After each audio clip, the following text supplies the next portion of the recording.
जब से हुई है शादी आंसू बहा रहा हूं। आप ही कह रहे थे ऐसा क्या? हा? शादी हुई ना तो परेशान हो गए कुछ लोग। हंसा करो। जीवन में प्रसन्नता बहुत जरूरी है। जो आदमी जो व्यक्ति सदा खुश रहता है वो बीमार नहीं पड़ता। इसलिए हर स्थितियां बनेंगी बिगड़ेंगी, परिस्थितियां बनेंगी बिगड़ेंगी, पर आपकी होठों की मुस्कान सदा रहनी चाहिए। सुख सदा नहीं रहेगा, दुख सदा नहीं रहेगा। सुख दुख तो दिन रात की तरह आते जाते रहेंगे, पर होठों की मुस्कान तो सदा रहनी चाहिए। थोड़ा मुस्कुराओ मेरी माँ। भैया बोलो घी ही। थोड़ा मुस्कुराया करो। आप लोग ना हंसती हो मुस्कुराती हो तो बहुत अच्छी लगती हो मेरी माँ।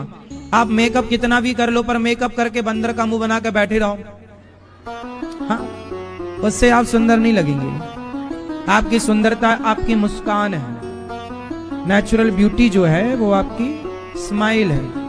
इसलिए थोड़ा हंसा करो और हंसते ही रहा करो। स्माइल जरूरी है। पति कुछ भी कहे आप मुस्कुराओ। पति का काम कहना कहता रहे। कोई कितना भी गुस्सा करे आप फिर भी मुस्कुराते रहो। ये स्वभाव किसका हो सकता है? मंदिर में भगवान श्री कृष्ण क्या करते हैं? आपने कभी मंदिर में जाकर देखा होगा भगवान मुस्कुराते हैं, हाँ या ना? भगवान क्या करते हैं? मुस्कुराते हैं। एक मैया वृंदावन आई, गोपाल जी लेने गई। भैया जरा गोपाल जी दे दो। तो एक गोपाल जी उसकी दुकान के बाहर थे, मतलब सामने काउंटर पे, और एक अंदर रखे थे। मैया बोली वो वाले गोपाल जी दो। तो दुकानदार ने कहा ये भी वही गोपाल जी हैं, इनको क्यों नहीं ले लेती मैया?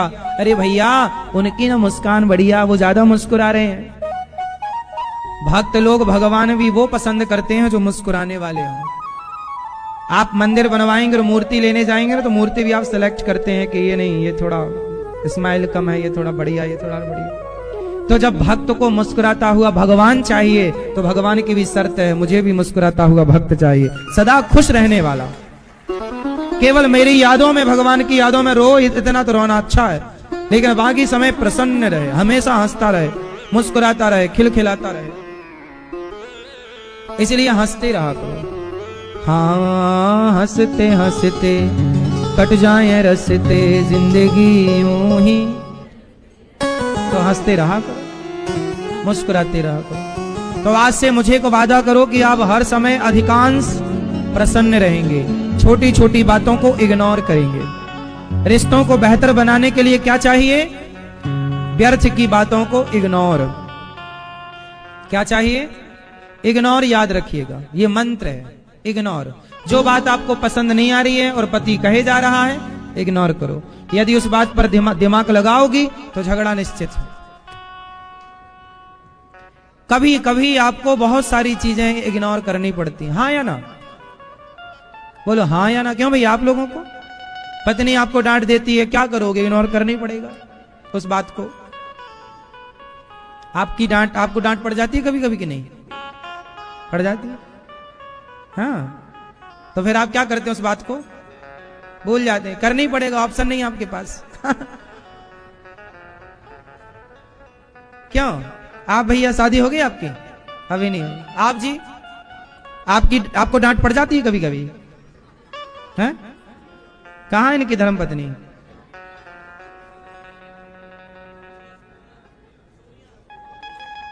हाँ, तो डांट पड़ती है आपको कभी कभी? सारा दिन डांट। इसलिए चुपचाप बैठे रहते हैं बेचारे। अच्छा है, इसी में फायदा है। टुप्पा ही टाप रहो।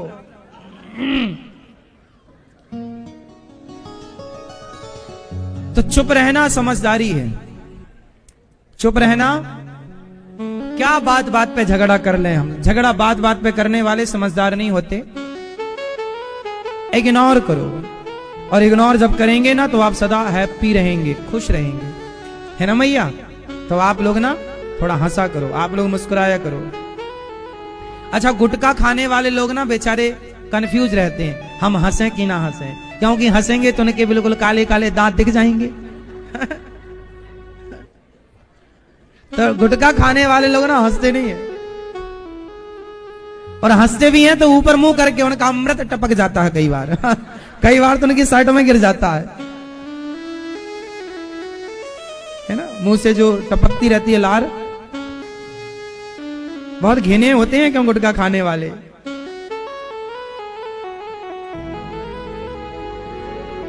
इसलिए गुटखा उटका नहीं खाना चाहिए। मुंह बढ़िया नाम जप करो, मुंह से भगवान का नाम होना चाहिए मुंह में, गुटखा तंबाकू नहीं होनी चाहिए।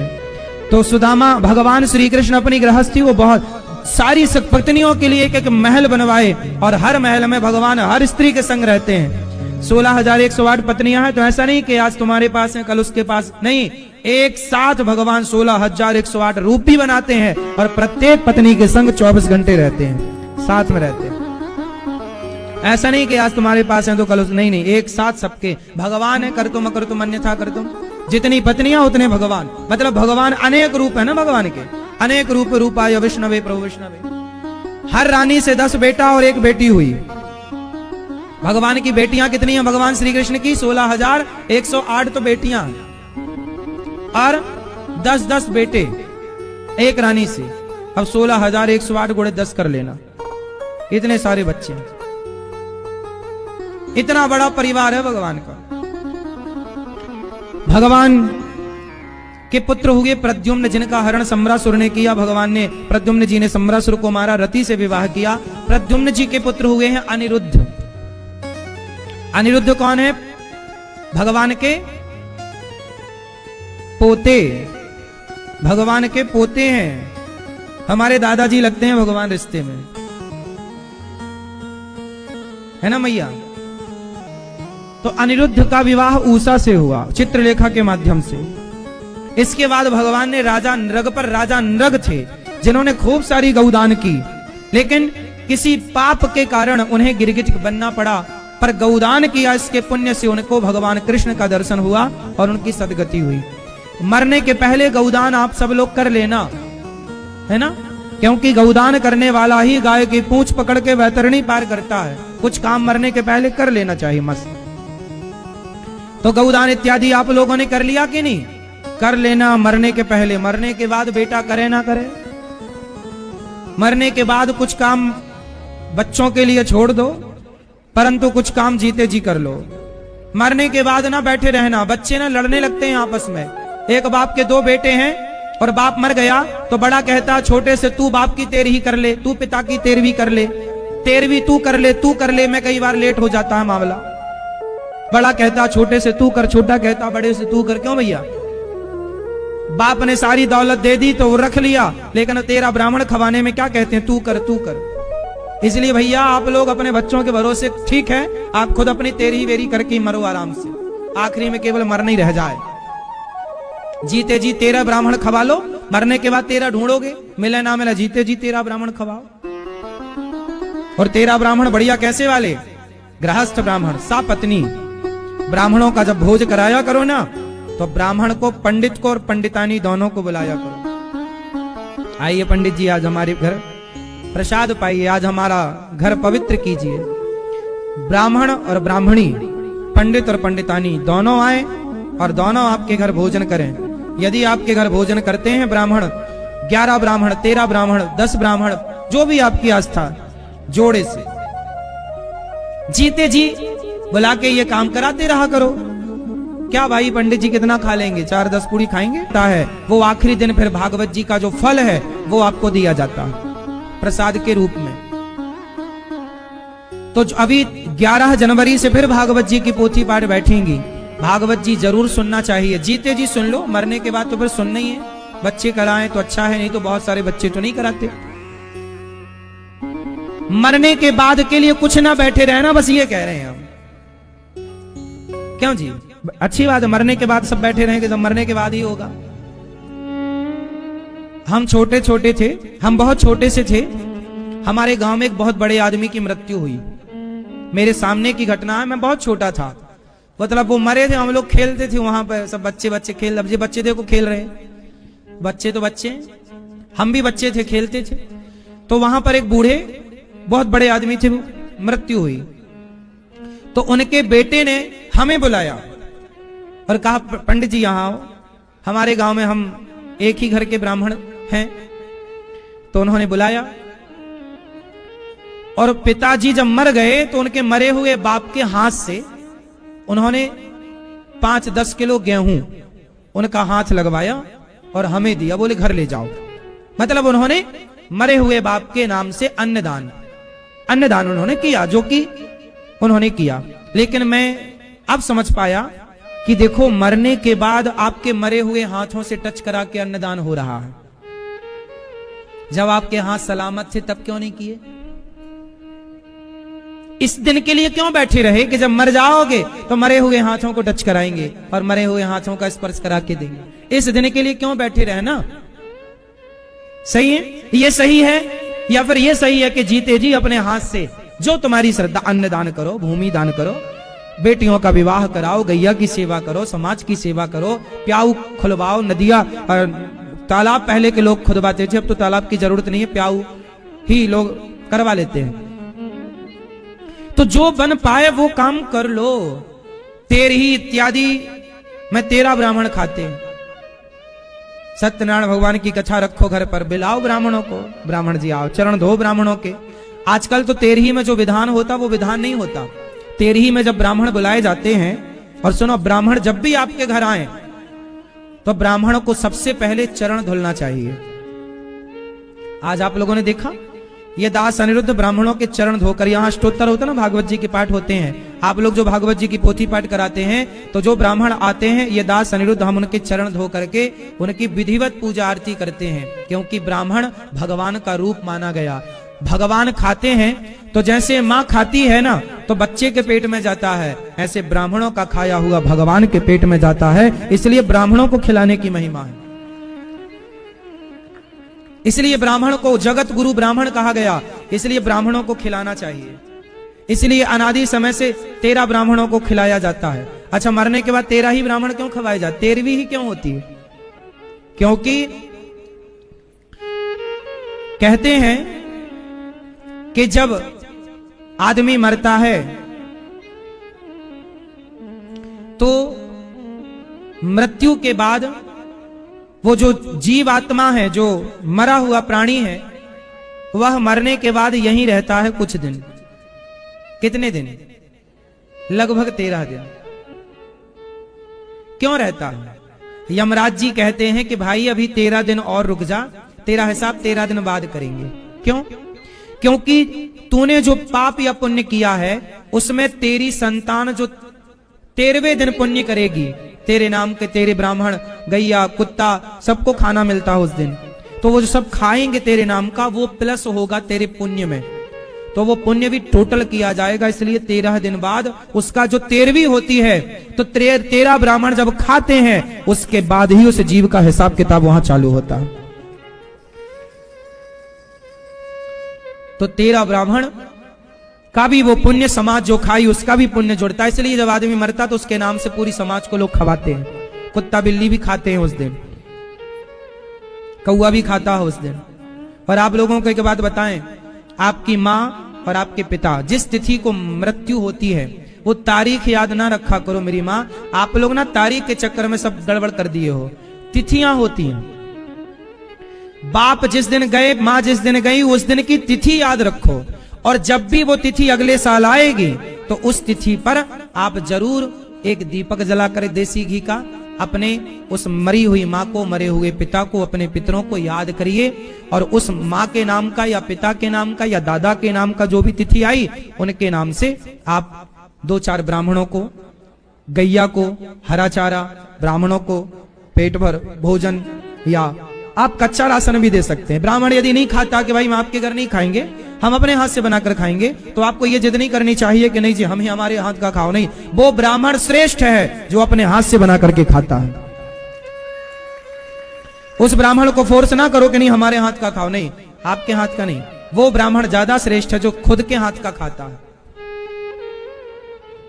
अब आप कहो कि नहीं जी हमारे घर तो लहसुन प्याज भी नहीं बनता, पंडित जी आप खा लो। कई बार आप बोलते हैं महाराज जी हमारे घर तो सब साफ सफाई है, आप खा लो। नहीं, आप कितने भी शुद्ध हैं पर फिर भी मर्यादा है कि ब्राह्मण अपने हाथ से बना के खाए। पंडितानी को लाए, पंडितानी बनाए आपकी रसोई में, और वो बनाए और 2-4 ब्राह्मणों का, और वो बना के रसोई, अन्न आपका रहे, क्योंकि अन्न से मतलब है कि आपका अन्न वो खाएं, शुद्धि बुद्धि से बात है, इसलिए वो ठीक है। फोर्स नहीं करना चाहिए। कोई ब्राह्मण कहे कि आप हमारे यहां नहीं, आपके यहां से क्यों? सबका अपना अपना नियम होता है, सबके हाथ का खाना नहीं चाहिए। आप लोग झूठ बोलते हैं, आप यदि चोरी करके कोई लाता है, कोई भ्रष्टाचारी, अब बड़े बड़े लोग ना भ्रष्टाचारी होते हैं, भ्रष्टाचार का उनके पास धन होता है, तो जो खाने पीने वाले कुछ लोग तो देखो, जो कुछ लोग हैं ना, कुछ ब्राह्मण तो तेरही नहीं खाते। अब जैसे बहुत सारे ब्राह्मण ऐसे हैं जो तेरही नहीं खाते, तेरही का निमंत्रण स्वीकार नहीं करते, बोले हम तेरही नहीं खाएंगे। बहुत सारे ब्राह्मण नहीं खाते, लेकिन जो खाते हैं उन्हें आदर से खिलाओ, पांव धो करके उनका सम्मान करके। और जो नियम है वो हम आपको बता रहे हैं। आपको पता है जब राम जी यज्ञ किए थे, राजसू यज्ञ, तो राम जी ने ब्राह्मणों को भोजन में बुलाया था, तो कुछ ब्राह्मणों ने राम जी के हाथ का भोजन नहीं किया था, बोले हम आपके हाथ का नहीं खाएंगे, आपने रावण को मारा है और रावण ब्राह्मण था, आपको ब्रह्म हत्या लगी है, आपके हाथ का नहीं खाएंगे। तो कुछ सरयू पार रह गए, कुछ इस तरफ आ गए, तो ब्राह्मण के तब से 2 दल हो गए, एक सरयू पारी, एक कानकुब्ज हो गए। सुना होगा आपने, सरयू पारी ब्राह्मण है, ये कानकुब्ज ब्राह्मण है, ये राम जी से ही हो गया था। राम जी के यज्ञ में कुछ ब्राह्मण नहीं आए, तब राम जी ने प्रायश्चित किया। रावण ब्राह्मण था ना, और राम जी क्षत्रिय थे, और ब्राह्मण को मारना मतलब ब्रह्म हत्या, तो राम जी को ब्रह्म, फिर बाद में राम जी ने प्रायश्चित किया उसका, फिर ब्राह्मणों ने स्वीकार किया उनका निमंत्रण। मतलब कहने का अर्थ यह है कि नियम तो नियम है, और नियम का पालन यदि कोई कर रहा है तो आपको उसके नियम के पालन में सहयोग करना है, ना कि फोर्स करना है कि नहीं आप अपना नियम तोड़ो। क्यों तोड़े? वो श्रेष्ठ है जो नियम वाला है, वो श्रेष्ठ नहीं है जो नियम वाला नहीं है।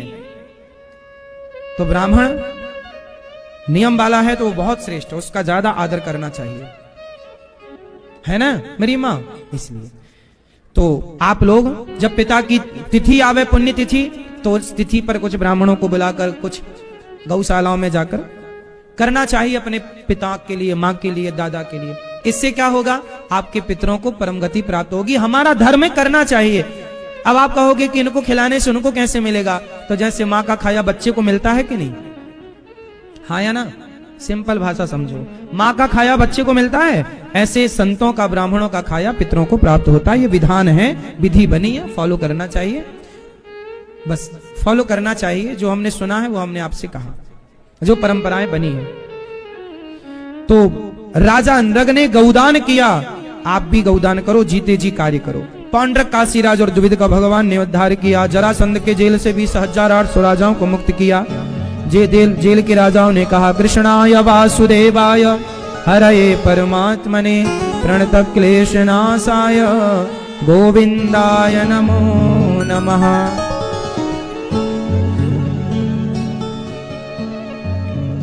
जरासंध के अभिमान को चूर किया भगवान ने, शिशुपाल का उद्धार किया। 100 गालियां रोज देता था, आज 101 भी हुई, सिर काटा। युधिष्ठिर जी का यज्ञ पूरा हुआ, साल्व और दंत वक्र का भगवान ने उद्धार किया। भगवान के एक परम मित्र थे, नाम था सुदामा। कृष्णस्यासीत सखा कश्चित ब्राह्मणो ब्रह्मवित्तमः। सुदामा जी बहुत गरीब थे और भगवान के अनन्य भक्त थे। फटी पुरानी धोती पहनते थे, पत्नी बड़ी संतोषी थी। अच्छा, ब्राह्मण कैसा होना चाहिए? अमीर के गरीब, बोलो। ब्राह्मण के बारे में आप लोगों ने सुना होगा, एक गरीब ब्राह्मण था। जब भी कोई कहानी सुनो तो एक गरीब से, ब्राह्मण का नाम जहां होगा वहां गरीब ब्राह्मण से शुरू होती है। एक गरीब ब्राह्मण था, सुना आप लोगों ने? ब्राह्मण सदा गरीब रहा है। क्यों? ब्राह्मण सदा भिक्षा मांगता रहा है। क्यों? क्योंकि भिक्षा बेईमान लोग मांगेंगे कि ईमानदार? बता, भिक्षा कौन मांगता है, बेईमान या ईमानदार? यदि बेईमान होता तो भिक्षा मांगने की जरूरत ही ना होती। ब्राह्मण मतलब एक ईमानदार, जो भिक्षा मांग के गुजारा तो कर सकता है पर अपनी ईमानदारी को नहीं छोड़ सकता, इसलिए वो भिक्षुक है। इसलिए गरीब ब्राह्मण, इसलिए ब्राह्मण गरीब है। आज भी 95% ब्राह्मण गरीब है। आज भी 95% ब्राह्मण गरीब है। पूरी दुनिया में सबसे कम आबादी ब्राह्मणों की है और ब्राह्मणों ने ही आज आप लोगों को गीता सुनने को मिल रही है, आज आप लोगों को भागवत सुनने को मिल रही है। तो अंग्रेजों ने, मुगलों ने तो सारे ग्रंथ जलवा दिए थे, पुस्तकालय नालंदा में आग लगवा दी। वो तो कुछ ब्राह्मणों का धन्यवाद, संतों का धन्यवाद दीजिए जिन्होंने ग्रंथों को कंठस्थ कर लिया कि भाई पुस्तक जला दो, पर हम तो कंठ किए हैं। गीता याद कर ली, भागवत जी याद कर ली, 18,000 श्लोक बाद में प्रकट हो गई। ऐसे विषम परिस्थितियों में अपने संस्कृति को बचाए रखा, नीति और नियम बनाए रखा। आज गीता भागवत है, आप सुन पा रहे हैं तो किसकी बदौलत? ना पढ़े होते ब्राह्मणों ने वेद पुराण तो आज वेद पुराणों की बात होती क्या? पढ़ करके बचाया ना। तो वेदों को पढ़ना मतलब आप गीता पढ़ते हो तो यही पढ़ना ही गीता की रक्षा है। आप नहीं पढ़ते गीता मतलब आप गीता की रक्षा नहीं करते। गीता की रक्षा का मतलब ये नहीं कि मैं गीता की पुस्तक लिए घूम रहा हूं, नहीं। गीता मैंने याद की, उस श्लोकों को याद किया और उस श्लोकों का मैंने जीवन में चरितार्थ किया, पालन किया। ये मतलब ये गीता की रक्षा है। तुलसीदास जी ने रामचरितमानस लिखी तो बताओ उस रामचरितमानस से समाज का हित हुआ कि नहीं? कितने लोग राम को जान पाए रामचरितमानस की बदौलत? तो तुलसीदास जी जैसे लोगों का योगदान है कि नहीं? कबीरदास जी जैसे लोगों का समाज में कितना बड़ा। कबीरदास जी के दोहे आज भी समाज में घर घर बात बात में कबीर जी के दोहे कहे जाते हैं कि बड़ा हुआ सो क्या हुआ जैसे पेड़ खजूर, बुरा जो देखन में चला बुरा न मिलिया कोई। तो इन संतों की वाणियां हम लोगों को जीने का आधार देती हैं। इसलिए आज ये सब चीजें जीवित हैं तो बचाए रखा है। इसलिए ये ऋषि ऋण है, उतारा करो। सुदामा 4-5 घर जाते, ब्राह्मण को 7 घर भिक्षा मांगने का नियम है। कितने घर? अधिक से अधिक 7 घर भिक्षा मांगना चाहिए ब्राह्मण को। यदि 7 घर में से 2 घर में ही पर्याप्त भिक्षा मिल गई तो 5 घर नहीं जाना चाहिए, और 7 घर में भी पर्याप्त भिक्षा नहीं मिली तो 8वें घर भी नहीं जाना चाहिए। आप भूखे रहें भले रहें, आपके बच्चे भूखे हैं भले रहें, लेकिन आपको 8वें घर नहीं जाना। नियम है ब्राह्मणों के लिए, नियम है। कितने घर भिक्षा मांगेंगे? आप लोगों ने ब्राह्मणों को भिक्षा देना बंद कर दी। आप लोगों के घर जब भिक्षा मांगने ब्राह्मण आए तो आपने क्या, अरे पंडित जी कमा के खा नहीं सकते, तुम कमा नहीं सकते, हट्टा कट्टा भीख मांग रहे हो ना। मेरी माँ, भिक्षा मांगना भी भारत की एक बहुत बड़ी व्यवस्था थी। ब्राह्मण गरीब था तो पढ़ता था, पढ़ाता था। जब से धनवान हुआ तब से ना पढ़ता है और ना पढ़ाता है। पूरी व्यवस्थाएं बिगड़ गई। वो भिक्षा क्यों मांगता था कि भैया हम मांग के खाएंगे? क्योंकि वो ब्राह्मण का काम है वेद पढ़ना, वेद पढ़ाना। ब्राह्मण का काम है पढ़ना और ब्राह्मण का काम है पढ़ना और पढ़ाना। अब यदि वो व्यापार करने लग जाएगा तो पढ़ेगा कब? वो पढ़ेगा नहीं तो फिर संस्कृति, फिर रहस्य कौन बताएगा? फिर कौन पढ़ाएगा आपके बच्चों को? पहले समाज के प्रत्येक बच्चे को पढ़ाने की जिम्मेदारी ब्राह्मणों की थी। इसलिए गांव गांव में गुरुकुल हुआ करते थे भारत में। आज के सैकड़ों साल पुरानी बात यदि कहूं तो राम जी क्षत्रिय थे, पढ़ने कहां गए थे? ब्राह्मण के घर, वशिष्ठ जी के यहां। पहले कौन पढ़ाते थे? ब्राह्मण। सुदामा जी स्वयं पढ़ाते थे। सुदामा जी का खुद का गुरुकुल था। बच्चे आते थे पढ़ने तो पढ़ा देते थे। भिक्षा मांगकर बच्चे लाते थे, सुदामा जी को देते थे। तो सुदामा जी, अब जैसे सुना होगा कि भगवान श्री कृष्ण भी भिक्षा मांगने गए और जो मिलता स्वांदीपनी जी को लाकर उनको देते, वो अपनी पत्नी गुरु माता को, भगवान की गुरु माता को देते, और माँ जो बनाती वो सुदामा जी को और श्री कृष्ण को परोसा करती उज्जैन में। तो भगवान कृष्ण भी भिक्षा मांगने जाते थे कि नहीं?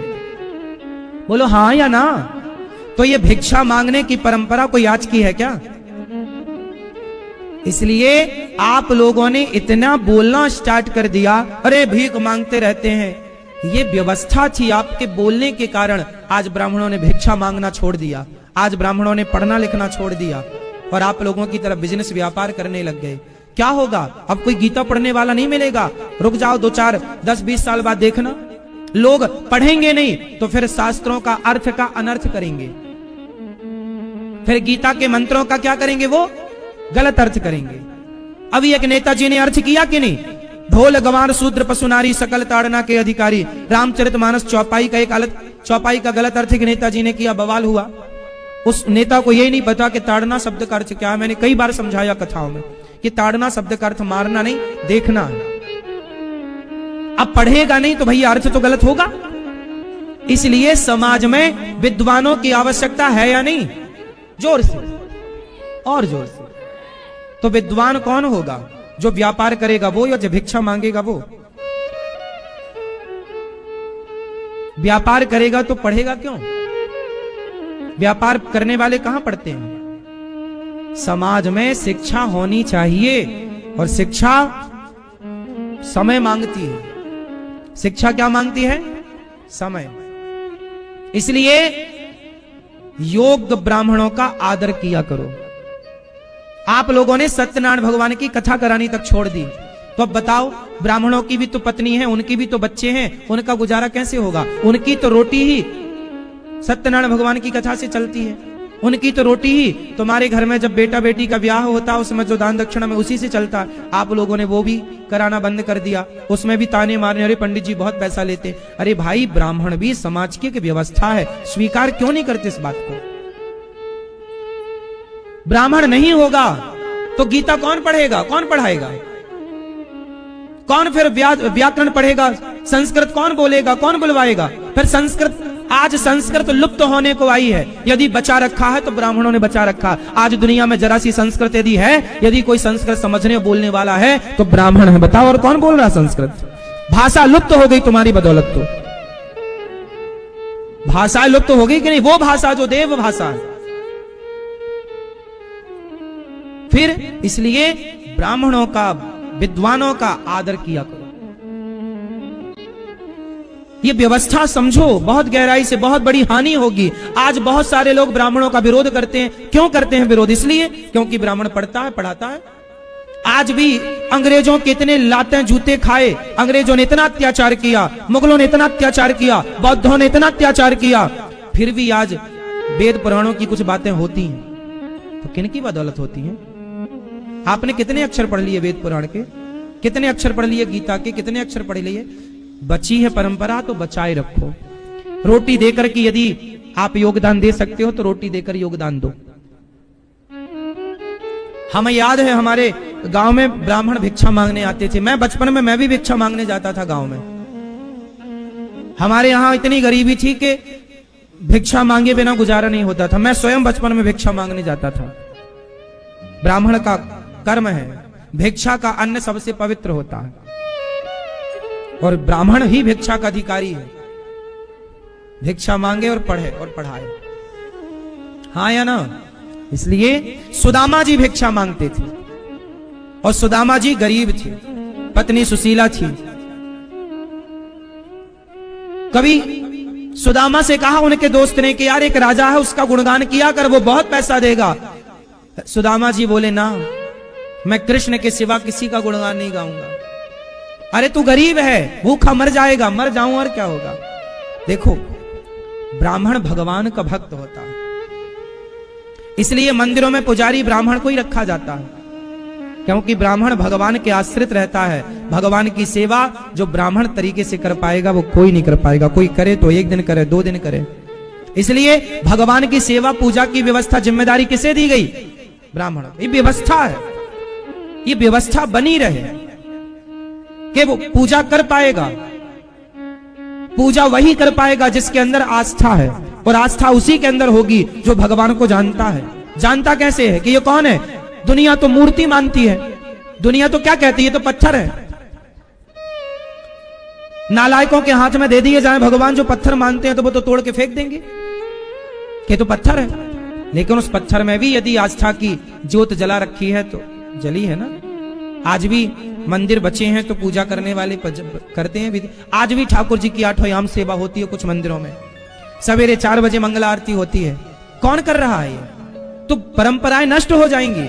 जगन्नाथ जी में आज भी 8 बार भोग लगता है जगन्नाथ जी को। परंपराएं बचनी जरूरी है या नहीं?